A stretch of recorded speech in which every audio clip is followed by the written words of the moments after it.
Hello, everyone. I, of course, am Christine Gritman, and this is Let's Talk About Brand. I do this show every single Friday at 12 noon Eastern Time, where I interview smart guests about specific topics related to branding. This is also a companion to my Tuesday Twitter chat about brand. Every week on Tuesday, we're on Twitter at 12 noon Eastern Time, talking about the same topic as I'm going to talk with my guest about on the Friday live interview show. This show is live right now on multiple channels. We are live on Facebook, on Twitter, on LinkedIn, on YouTube. And I was supposed to be doing this show live on Amazon as well. Haven't quite gotten it to work. So I'm actually going to talk to our guest about that just a little bit, pick his brain a bit. But our guest, Chris Stone, has gone live on multiple channels as well. And today we're going to be talking about branding with Amazon, how to leverage one of the largest websites in the world to build your personal brand. Before we bring him on, I just wanted to very quickly give a shout out to my fabulous Patreon members. Yes, there is a community around Chat About Brand and Let's Talk About Brand. And I am very grateful to my patrons, Emma Pirchu, Bonnie Wilson, Suzanne Brown, Amanda Hahn-Peters, and Maiko Sakai. And you can check out how to join us in utilizing each week's lessons to build our own personal brands at my Patreon link. I am live with Restream. You can also check that out at the end as well. All right, without any further ado, I'm going to bring on Chris Stone. He's done all sorts of great stuff, and he'll tell us all about it. But what we're really here to talk about today is his work with live streaming, specifically on Amazon Live, where he co-hosts a show called Dealcasters Live with our mutual friend Jim Fuse. All right, without any further ado, here is Chris. Hello, Chris. How are you today? Hey, Christine, I didn't sleep all night. Thank you so much for having me on your show. I tried to get some red curtains back here, but I'm doing my best. I got as red as I could. You got to be on brand for you, man, not for me. It's all Right, good. right.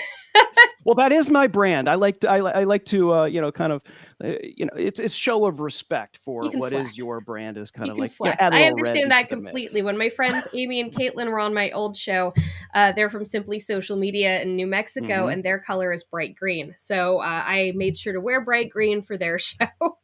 There you go, red and green. A little time for the holidays And too, today right? I shopped on Amazon in your honor, you know. Well, did you hit one of our links? So we got your cookies. So we got our 12 cents for whatever you bought. Nice. That's always good.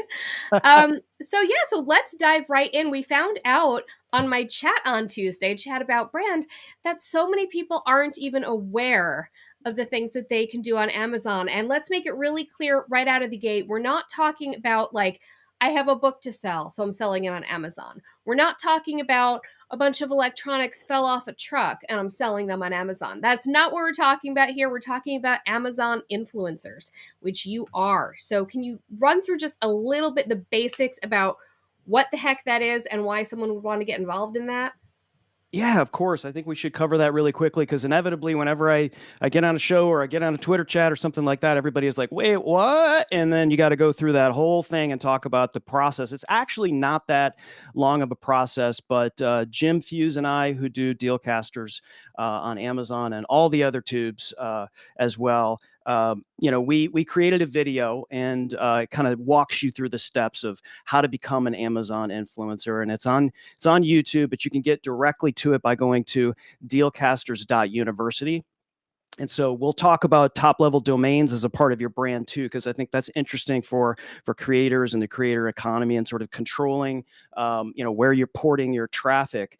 But Amazon started doing this a couple years ago. They opened up this to the Amazon and called it an Amazon influencer program. They've always had live streaming and live shopping, much like QVC or the Home Shopping Network online, obviously on Amazon. And they had their own sort of influencers, people that they brought in to do that for them. But they started a couple years ago saying, hey, we're going to open this up and try to get people over from originally Twitter. Now Twitter is not a way for you to get qualified as an Amazon influencer, but Instagram, certainly Facebook business, and YouTube. Of course. And so there's a qualification process. They don't tell you how many subscribers or how many followers you need in order to do that. And they kind of move those goalposts. But I think generally, if you've got a decent following, maybe 2,000 or more on some of those platforms, you may, in some ways, our friend Madeline Sklar and Cami Hoysel and some of these others, they didn't even know it, but they were already approved as Amazon influencers. So you might want to go in and check if you're already approved as an Amazon influencer. And what that allows you to do is it gives you a shop page that you can brand for yourself, and you can curate products that are sold on Amazon and create shoppable videos for products that you like. And those videos show up on product pages and shoppable photos. And then you can go live and be able to talk to people who are shopping. You become the expert for those particular products in that particular niche. And of course, anytime somebody ends up purchasing anything within 24 hours after they see your video, watch your stuff, or whatever, you'll get a commission based on the Amazon Associates program. Now, that's really interesting. As you mentioned, you can brand your shop, and I imagine you would brand it to yourself, but you're selling other people's products generally, right? So kind of how does that reconcile in there? How can you use other people's products to build your own brand and kind of have your own shop going on? Sure. And I think when Jim and I started Dealcasters, Dealcasters did not exist until we went live on Amazon. And Jim called me and said, "Hey, we're approved as Amazon influencers. We're going to do our show." And so in a couple of hours, we came up with the name, we came up with the logo, we came up with the font, all the stuff that most people kind of consider brand, right? But it's much more than that. But in our collective businesses, we were always working with keynote speakers, authority leaders, podcasters, live streamers, and inevitably it always ended up the conversation on tech. And people get stuck, right, Christine? I mean, they're constantly like, what camera should I buy? How do I do this? What's the do I need an interface? What's a USB? What's an XLR? And so we were constantly having these peppering conversations, and we're like, this is a way for us to create a show, create social proof for our businesses, for me, Cast Ahead, and for Jim, Fusion Marketing, and be able to say, hey, listen, everyone, we kind of know a little bit to be dangerous on all this stuff, so we can talk about helping you set up a podcast, bring on people that are in the space like Neil Schaefer or Ron Carr or Mike Alton on how to write a blog, because we're not blog experts, but why not bring him on and he could talk about the stuff that he uses day to day, whether it's a teleprompter or a DSLR camera or a switcher or all of those things we end up talking about on the show. We put it in the carousel and people are like, oh, cool, that's how I do that. And so we're demonstrating, we're training, and we're consulting on our show itself, as well as interviewing people that are doing the same. So we don't look at it as, hey, we're not Shure microphones. Yeah. We look at it as like, we really like this microphone, you should buy it. We have a question from Vanessa. That's a very good one, which is, what if you offer a service and not a product? And that's a good question, especially since that describes me as well. Right. And then also, I mean, Jim Fuse, he's a marketing guy. So what? Right. How can you use it to build your brand as an authority if you offer a service, not a product? Vanessa, that's an excellent question. And I think a lot of people, when they get approved as Amazon influencers, they automatically think they have to do something different. And it's not. Your brand is more than just a font. Your brand is more than just, your brand is what you deliver to your clients, to your customers, to your viewers, and to your listeners. The first thing they think of when they see you. And of course, I'm a podcast consultant, audio creator, video creator. I do a lot of editing. I do a lot of helping people look and sound really good. And so those are my services. People pay me money to do that in my business and what I do for Cast Ahead. So what better way to show what you do than do it and create your own show and create and do the things on your particular show that you would be instructing other people on how to do. That's how you get to know, like, and trust. If nobody knows who you are, but you can check that box because you're going live in the biggest mall in the world. And, they're going to like you because you're going to help them purchase something. And then they're going to trust you. They're going to follow you. They're going to come back and they're going to get a reminder and they're going to come back and watch your show and your services. If they need them and they decide that they want them, they're going to follow you on all these other platforms and you're going to be able to have more clients than you know what to do with. I love that. And it really couldn't be easier. I mean, you apply, you get approved, you add things that you're using and loving already. Have you run into one thing that, of course, comes up whenever anyone's talking about influencers, especially if they get a kickback from promoting a product, is figuring out where that ethical line is. So I'm sure various Amazon sellers have drawn that line in dramatically different places, as they have on every platform. Where have you and Jim drawn it for yourselves? Yeah, when we started this thing, we didn't expect much, to be honest, Christine. We didn't expect to make, and we're not stacking Benjamins back here. We don't have like tons and tons but we never expected it to be, not just somewhat financially successful for us, but successful for us in impact and everything else. And I think, it's we look at it as a gift. It's not something that that's lost on us. And so I think it's that mindset when we're developing what we do, that we're trying to help these. At any given moment, Amazon could flip the switch and say we're done with this program. And so as content creators, and what Jim and I are doing, what we're helping other creators do, is you have to make sure you have land that you own, and that could be your website, that could be something that you have that you can drive people to. And we're utilizing Amazon, and we should be utilizing a whole bunch of different platforms to be able to drive that impact. But if for whatever reason Amazon tomorrow says, we're no longer doing this, we're building things off of that platform to continue what we do. I'm not sure if that answered your question or not, Christine. but yeah, I mean, the other thing too is that I'm sorry. I kind of did a little bit. Okay, all right. Jim and I wouldn't do this if it wasn't fun. We have a lot of fun. We get along really well. We've worked together on a number of business for doing remote production at events, and I just think if you're not having fun, don't do it. Nobody wants to hear a podcast from someone who just doesn't want to do it. And so, a lot of people are always like, man, you got to be consistent. You got to be, listen, consistency, I totally believe in, but stop being consistent on something you don't love to do. And so, this became an opportunity for us to say, okay, let's have some fun with this and let's see where this goes and take some shots, and we get to do some fun stuff and talk to some fun people and do pattern interrupts, as a video editor, and really, sort of roll up our sleeves and have a little fun. But I think let me get back to your question. I remembered I kind of went off this. This is what you get when you get me on your show, Christine. The line of what you promote. The ethical line. Thank you. And so, yes, we get approached by brands. And so, what Jim and I decided early on is that we're not going to say something is awesome if we really don't believe it.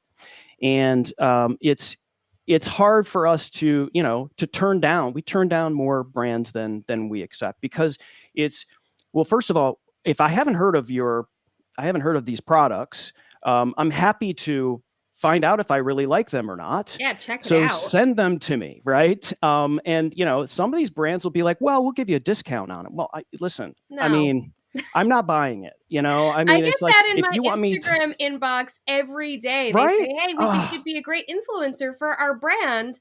We'll give you free shipping. I'm like, come on, man. I mean, one of the first and earliest brands that we worked with is Name.com. And the reason why we work with Name.com is before we even had a conversation with them, Jim and I knew that we had to get what's called a .live domain. So you can go to dealcasters.live and it takes you right there. And the reason why is because... do that? Why not just send people to your Amazon? What are the advantages of a domain that's at .live?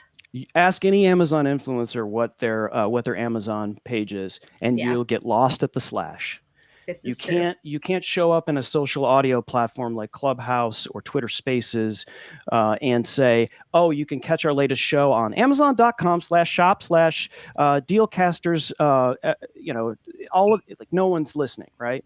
And so it becomes a part of your brand. And I think, if you can just say, or you can just print something that says your brand.live, and if you have a live show or your part of your brand is the word live, if you don't have a .live, I mean, that's your secret weapon. It Yeah. gets you found, you get tons of SEO, and you just are able to just go, it's .live. It's much more cooler than .com. I mean, we're not Yes. commerce. That's what a .com is. It's like, oh, I'm commerce. No, we're a live show, so let's call it .live. And if you want to get to our shop, it's dealcasters.shop. If you want to contact us, it's dealcasters.contact. It's like all of those things we went and bought. They're $2, and then we just Yeah. redirect it to these other things. It's really easy to do.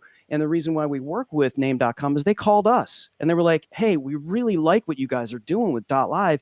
Can you help us talk about it? And we're like, yeah, because we really love it. So let's have a conversation with you, quote unquote brand, and start working together on that. But I think it's really just about making that decision of, oh, is this just about getting free stuff and getting a little pocket change here and there, and potentially working against your brand? Oh, we're on the same square, or we're the same Oh, we circle over here. I shouldn't like be. that. I like Not sure that. what's happening there. It's much more cozy on this side anyway. It's the room is much more cozy Having on some this side. weird stuff going on today, some technical difficulties. But I think that's the struggle with content creators. For a lot of content creators, is like, you're getting approached by all these people, and where's the value? The value for you is like they're coming to you, and so you need to know your worth, and you need to charge for your services. There's not a if everybody's just taking free oven mitts and talking about whatever, I mean, it's just going to water everything down, and including the most valuable thing that you have control over. And so, working with other brands, especially in an e-commerce situation or a platform that you're selling, you have to really think it through. It's a bit of a long game. It's exciting because you get to talk, you get boxes and boxes of stuff all over the place. That's very exciting. But I want to be able. It's bigger than that for me. It's something that the business that I'm in, the business that Jim's in, Christine, the business that you're in. You have to be sensitive to that, because if people are going to follow you up a hill, you're going to have to lead them. And if you're leading them into mistakes, they're not going to follow you anymore. And so that's really what we think about all the time when we're talking about to brands. I love that. That's so well put. And it really is just kind of a treatise on the topic of influence in general, which is, you want to make sure that you are, deserving that trust and continuing to earn it every day with your audience. I want to remind our live viewers that you can ask questions. So please do bring those in.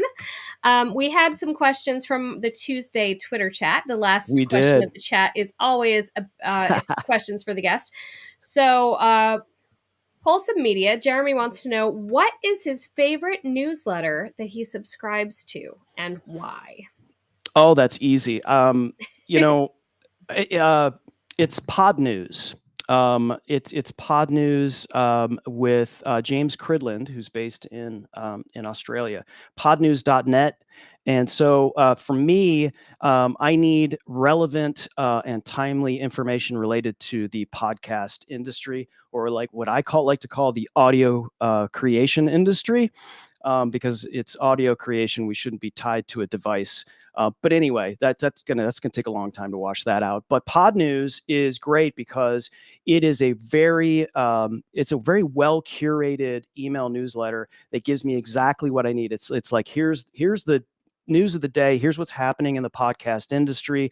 Here's some nerdy stuff that are related to RSS feeds, that you may be able to implement on your own podcast, or potentially podcasts that you're working with as clients, and like job resources, events, conferences, and the like. Every day there's something in there that I find valuable, and I think for me that's really what an email newsletter does. From if I'm going to continue to subscribe and not just hit delete before I even read it, it's got to provide that value. And one of the values for me is I want to be able to be done with it in about 10 minutes. And if I'm with it longer than 10 minutes, it's because I'm utilizing it and I'm using it and I'm implementing whatever is in that email newsletter. It's really hard sometimes to get an email newsletter and it just feels like that person is just, checking the box. I've got an email newsletter and it really kind of feels like they just hammered something out for the sake of hammering it out, sort of like what we said before when it comes to a podcast or doing a podcast just because they want to be consistent. I think the same applies to a lot of different content. Email newsletters is certainly one of them. Absolutely. So they have to care and they have to give you something to work with. Love that. Yes. This is something that I meant to cover also with the branding thing, just to go back to your Amazon shop for a moment. In Mm-hmm. addition to, of course, branding with reputation, branding with know, like, and trust, all of that, which comes from genuine high quality recommendations, there's additional ways to use Amazon to brand yourself that you have certainly done to fantastic effect. You can brand your shop, you can brand your channel, you can brand your streams, all of that. So I'd love to hear about all that you have done to make sure that that you and Jim are not just another set of heads talking about products on Amazon, but to make Yeah. sure that people know and like and trust Dealcasters specifically. How have you branded? Yeah. So, like I said before, we came up with with Dealcasters and then launched it on Amazon. So a lot of people that are Amazon influencers, it was the other way around. They had a brand somewhere, and that now they're porting it over. And so there's a little bit of a rub where people are just kind of like, what do I do, type of deal. But I think a lot of people have done some really creative things, and so. There's a Artist at Heart is her channel on Amazon. Her name is Denise. This is just one example of something. I'll give you another one as well, which is Christina Nietzsche, who's a fitness instructor. Well, Denise has a show called Artist at Heart, and she teaches people how to paint, how to illustrate, and so that's her business. And so she goes live on Amazon, and what she does is she'll get to the end of the show and show you how to create a certain type of painting, whether it's with pens or paints or whatever. And while she's doing it, people show up and they will paint with her, and they will see, well, I don't have this item, and so she's getting people to purchase while she's showing them how to do something. And it's a really great creative way to do that. And when Christina Nietzsche, who's a fitness instructor, like, she goes live and she's like, today we're working on back and biceps, and so she does a whole thing, and she's got her dogs in there, and she's created this great brand. But that was always her brand. And so, like I said, with Dealcasters, we created that brand. We wanted to look like we belonged, and we wanted to create that social proof as podcast consultants, as live streamers, that hey, we can create a show that looks like this. You probably, if you wanted a show that looks like this, you can contact us, and we'll help you do that as a part of our business. So it was important for us to look like we belonged.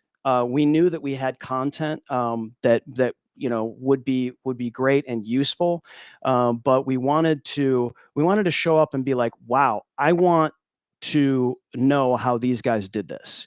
How what is that how did you do that? What's the and so that's what we end up doing. We end up having conversations with people on how those things are done, and those things inevitably mean you have to purchase them in some way, shape, or form. And we're not telling anybody to purchase something that is more expensive or something that they don't need. We've told people to buy $40 microphones because that's going to be the best thing for them. It really just depends. You don't need to buy a $400 mic. How do you get people to your Amazon Live? Like, how do you get viewership? Because I know people aren't generally scrolling through Amazon looking for Right. live streams. So how do they find you? Yeah, that's a great question. So besides, what we do is a wheel of content. We repurpose the snot out of this thing, and in pre-promotion, we'll do that if we have, a big name like Christine Gritman on the show. We will do as much as we can to pre-promote that. The show in itself is what really drives the traffic. So sort of back into the weeds a little bit, if you're not familiar with how Amazon Live works, when you go live, and let's just say I've got this Shure MV7 microphone that's in my carousel while I'm talking, or I'm demonstrating something, or I'm interviewing somebody, I've got my microphone here and I highlight it. The show itself, your live stream, shows up on that product page. So imagine, you walk into a large big box store and you're looking for a dishwasher. And you walk into the dishwasher section, and right next to the dishwasher you were thinking about is somebody demonstrating it.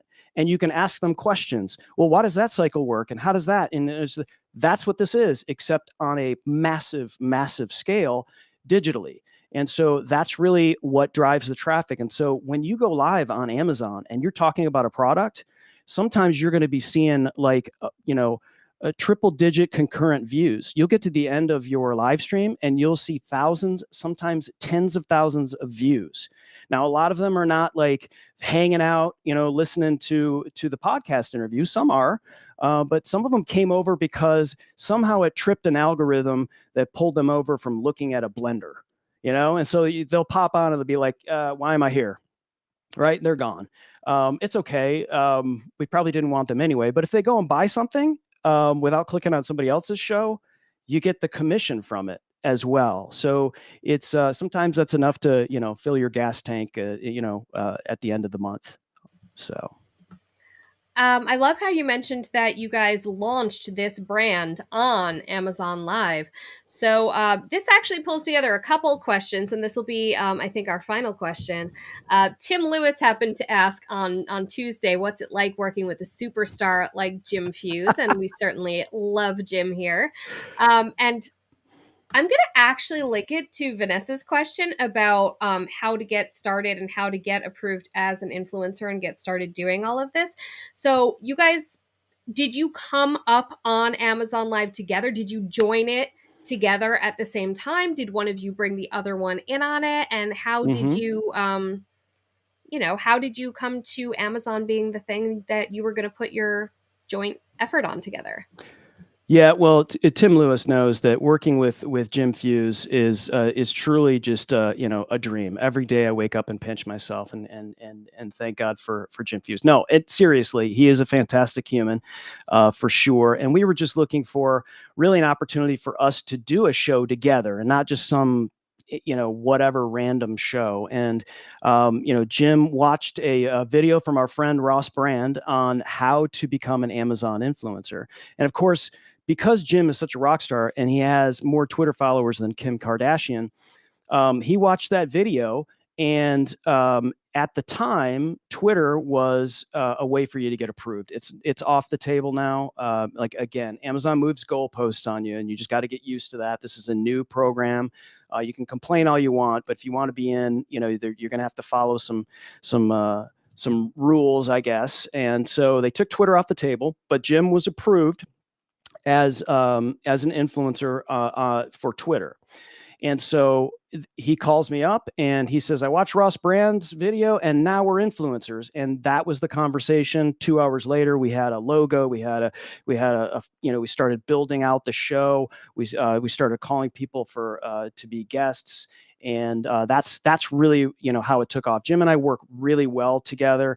We're the type of people that when something gets launched, when something is new, we like to just kind of pull it apart and put it back together again and kind of figure out how we can implement it either in our own businesses, for Dealcasters, or for the clients that we work for. It's really just, that people toss around the word expert. And I don't love it because I feel like, to be an Amazon expert is the only way you can really be that is to work for Amazon. And we don't, it's a lot of detective work, honestly.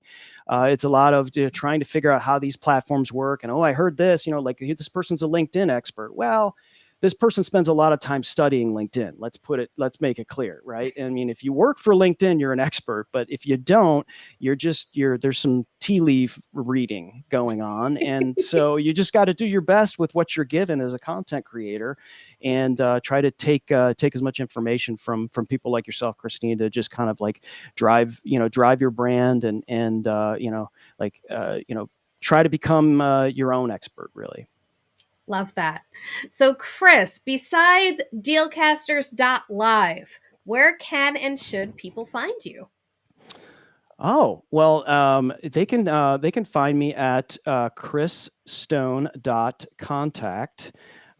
So that's just really a redirect that we made, and that will get you to all the tubes that I'm on. So if you're a LinkedIn person, that's got my LinkedIn on there. If you want to connect on Facebook, you want to connect on Twitter, all of that stuff, it's chrisstone.contact. If you want to check out Dealcasters, you can go to dealcasters.live or .contact or .shop.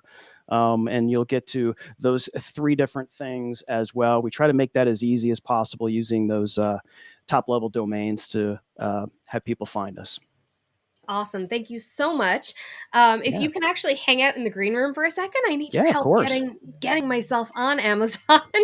Okay. And also, we will put in the comments later a link for how you can apply to Amazon's influencer program, because I know people are always looking for that. So again, I am Christine Gritman. I do this show every single Friday at 12 noon Eastern Time on Facebook, Twitter, LinkedIn, YouTube, and hopefully Amazon Live. And I also have a companion Twitter chat every single Tuesday at noon on Tuesday. And so next Tuesday's topic is going to be branding through a pivot. This is something a lot of people had to do 2020, 2021, the whole pandemic situation. Lots of people are really reassessing where they're at and what they want to be doing. And managing your personal brand through that can be actually your greatest asset towards getting where you're trying to go. Next Friday, we're going to be discussing that with a special guest, Cass McMahon. She has recently branded herself through a pivot. So she is going to talk us through it. Thank you so much for joining us. Thank you again to my wonderful Patreon members, who you're going to see in just a moment in the end credits. And I hope you'll join us next week. Bye.